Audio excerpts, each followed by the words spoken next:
Hello. I'd like to talk today about the middle classes, but today I'd like to put it my final remarks about it in these introductory videos. I've been doing all this about the middle classes because to understand societies in the world, in today's world, we have to understand how are they structured. And the middle classes is a very, very important factor, especially in international relations, when we compare different states. And then, of course, when we look at different regions, how are they structured? So that's the reason I took such I took this review of the phenomenon of the last 100 years, which we can call them the emerging middle classes.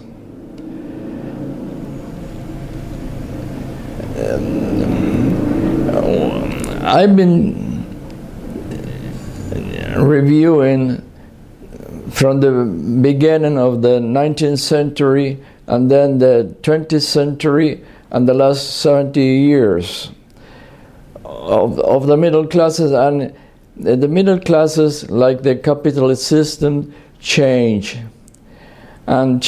permanently, because we know societies change, sometimes fast, sometimes slow. It all depends the pace of their different cultures. So we have we can see in the Islamic world, especially in the Middle East, the problems that are today, the political problems and the war that is going on. We can look at this present situation from different perspectives. From the religious perspective, Islam, Christianism. From the political perspective, from the geopolitical perspective. So there is a multiple angles where we can look at this problem. But today I like to talk especially which is the present situation, especially the middle classes, especially in United States and Europe. We can see nowadays a phenomenon in the capitalist system that when produced in education, in universities, the desire of the middle classes to have their sons and daughters to be university graduates or college graduates in order to achieve a good standard of living. So it has been produced a very quantitative and qualitative amount of university graduates and in all kinds of fields. But all the fields don't progress in that sense or develop with the same pace. And then we have to consider that the capitalist and the capitalism is not national.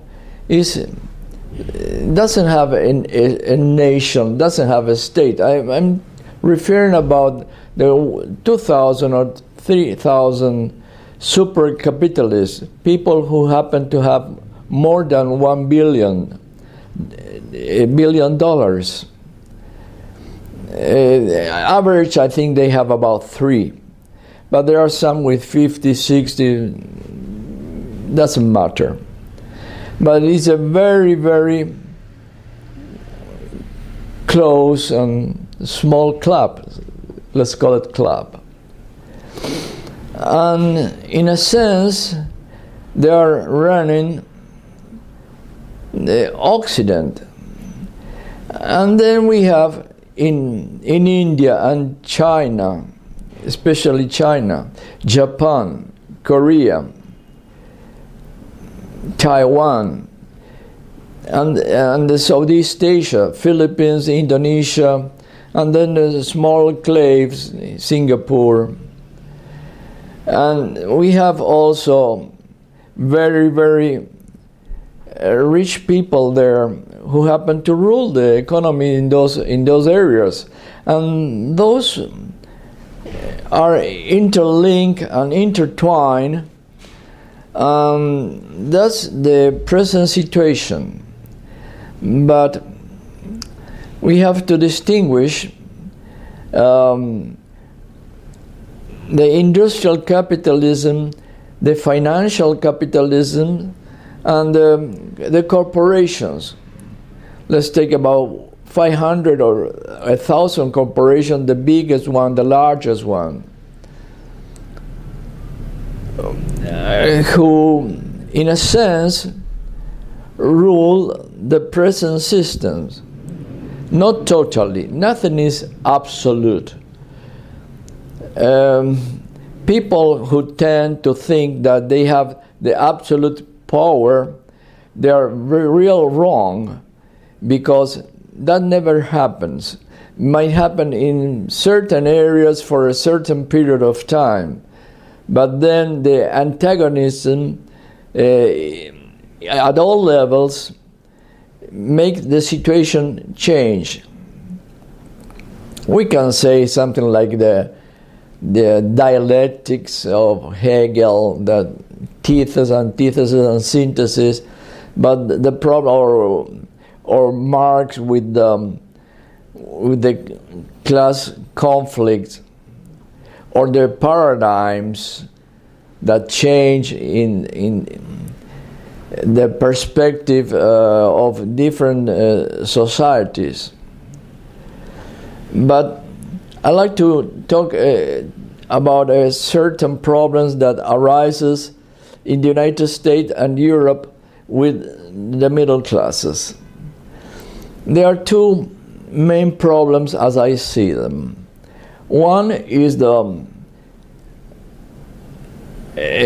people about 50 years old, about that time, that age, that they are redundant in the corporations, and the other ones are the new graduates.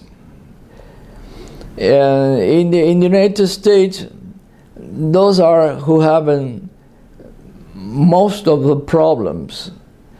United States, the capitalists of the United States shift establish their companies in China and in Southeast Asia. So they are not demand of such a large amount of graduates. And then this is a particular problem in the United States.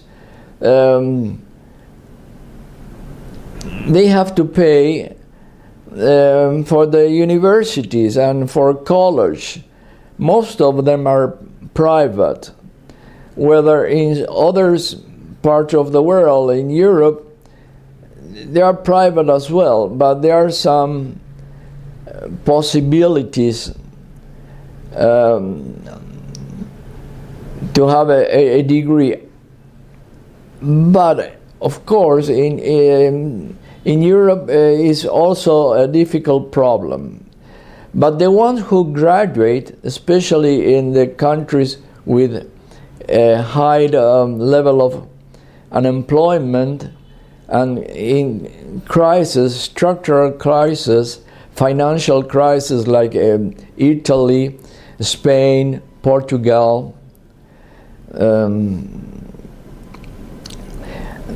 that Greece, of course, the ones who are unemployed are those type of sections of the middle classes, and then of course working class too, but they always have that problems, and they are able to cope in a sense, or they are accustomed to have these kinds of problems in life. But not the students, not graduates, because 20, 30 years ago when they got their degrees, they start working normally.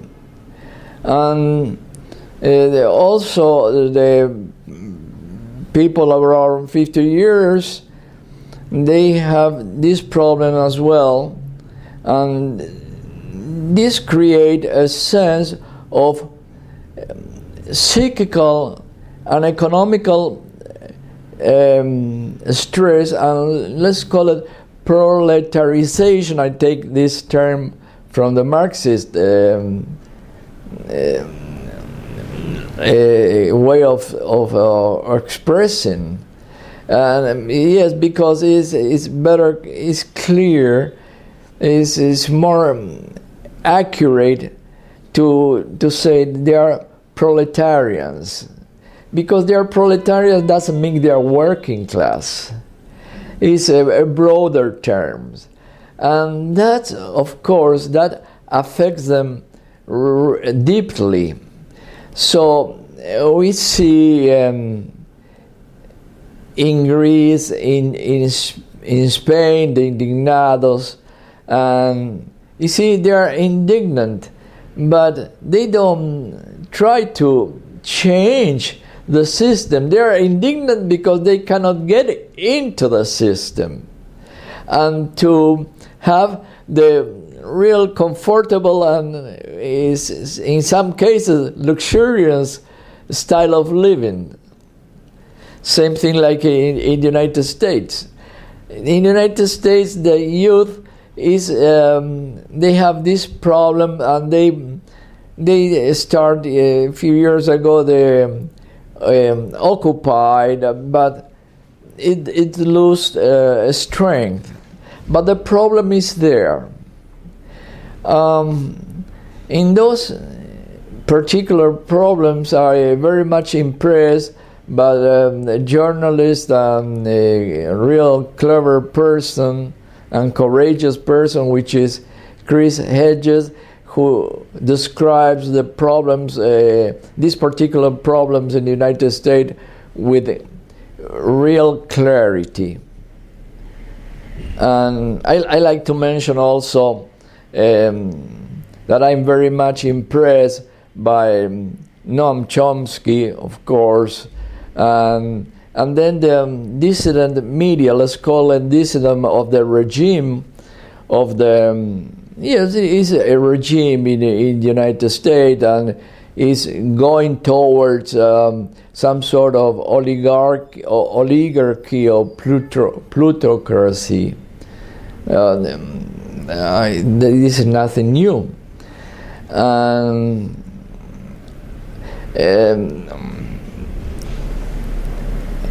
I'm referring to this particular person because they are very much they express their visions of the United States and their world problems. Chris Hedges especially, he been in Europe and Yugoslavia and Middle East and Central America, so he knows the problem quite well, and he proclaimed he's a socialist, which is something is very interesting to see Americans proclaiming they're socialist. Since the 30s, this idea is coming once again, and of course I lived many years ago in the United States, in Los Angeles, for some time, and the word socialism was taboo, was something impossible to talk about it. Now, unfortunately, things are changing. Even Bernie Sanders is proclaiming the democratic socialism in the Democratic Party. So things are changing anyway, but critical mass does a different story. It takes very long time to change, and of course, the ruling class, the oligarchy classes, they still have a very strong control in the United States and Europe as well. Of course, let's say that in Russia it happened the same, and in China as well, and in India, Japan, all over the world, they are ruled by a very close oligarchs, ruling classes, and if they don't rule directly, they do it indirectly. Let's take, supposing President Obama, he came from he was the son of a working family. So let's take Bill Clinton. Of course, not the Bush. They are a very wealthy family, but Reagan, Nixon.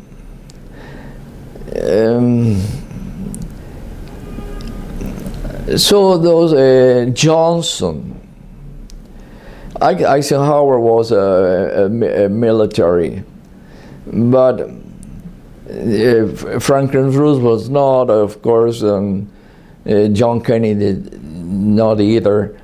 But they were, curiously, they were very progressive politicians, and they had a very clear view of the problems. They were very well educated. So I'm talking about how the middle classes evolve and how they shift always to the right.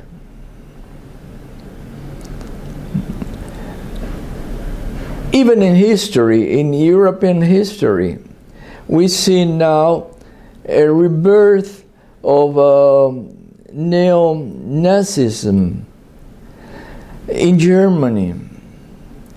The National Socialist was National Socialist. The word defined itself, and the middle classes and the whole of the German people, with very few exceptions, they follow that idea, the rightist idea. So I was talking about the middle classes and this present situation where there are some sectors of the middle classes that having problems that they were not expected to have 20 years ago.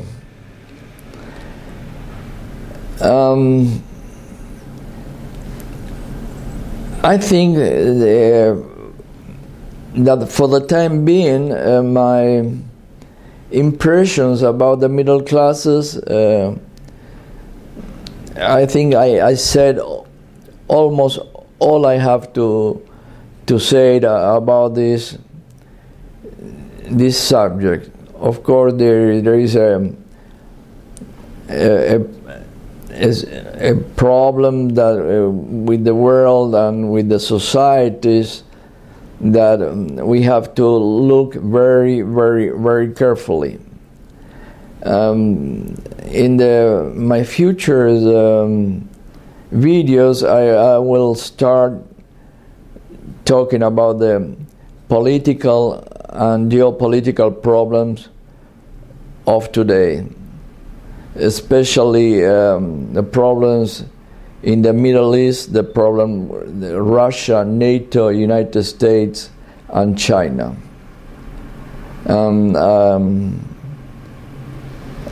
I will try to be more specific about each situation.